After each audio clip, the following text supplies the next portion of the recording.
Hi, a film I watched this weekend was They Call Me Mr. Tibbs, the 1970s sequel to In the Heat of the Night. The previous film saw Sidney Poitier as Philadelphia police detective Virgil Tibbs being caught up in a racially charged investigation in the town of Sparta, Mississippi. In this movie, we see a change in his background. He's no longer a single man, but he's married with two young children, and he's moved from Philadelphia to San Francisco. When a woman is murdered in suspicious circumstances, as they usually are, um, he is called in to investigate, but the prime suspect, following a tip-off, is an old friend of his, a local religious minister who is campaigning for a political move to give greater autonomy to local neighborhoods, and is apparently a very good person. Tibbs investigates further, uncovering corruption and vice and all sorts of other things, and eventually centers in on the truth. The great strength of In the Heat of the Night is that it combines the police investigation with a current concern. I think it's echoed by more recently Henning Mankel's Wallander novels in combining social commentary with the police procedural.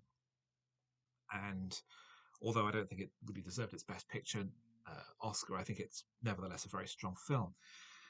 They Call Me Mr. Tibbs, named from a line in the first film where the local police chief responds to Tibbs' comment about why he keeps using his first name. Why? Well, what do people call you in where you're working? He says, well, they call me Mr. Tibbs. Here, the movie is a very straightforward police drama where Tibbs' background is basically irrelevant.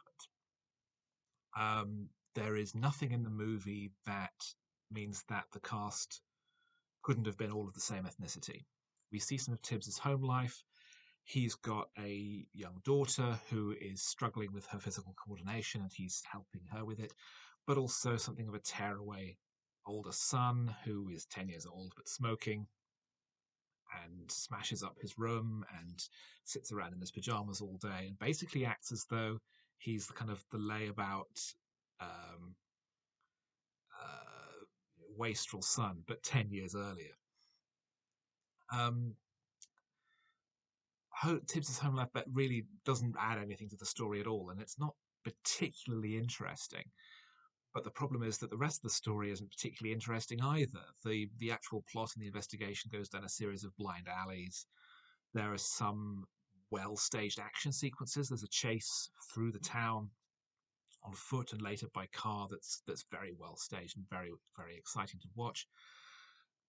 There's some grit of the underneath of the San Francisco environment of the time, with the dying days of the hippie movement. And there's a great score by Quincy Jones, but it just feels a bit nothingy. There's nothing here really to do anything to capitalize on what In the Heat of the Night was about. Instead, it's just a very standard police movie that's had the names changed so that, oh yeah, it's that character from the previous movie, and they've cast Sidney Poitier, who's fine. He shows himself to be a terrible father in the way he treats his tearaway son, and yet we're supposed to really agree with what he's doing. Poitier was always characterized on screen as having to be better than the best in order to be accepted by his white peers and white audiences. And although that's an unfortunate signal of the times in which he was making his movies, here it really falls down because he's a terrible father and not a very good detective. It's not a good movie, really. There are a few, as I say, spikes of interest. That chase scene, the score, the fact that the director started his career making a Laurel and Hardy movie, which I think is quite funny. But really, this is not a great film, and I'm intrigued as to what the second sequel, The Organization, is like. It was released the following year. I've not seen it, but I'm keeping an eye out.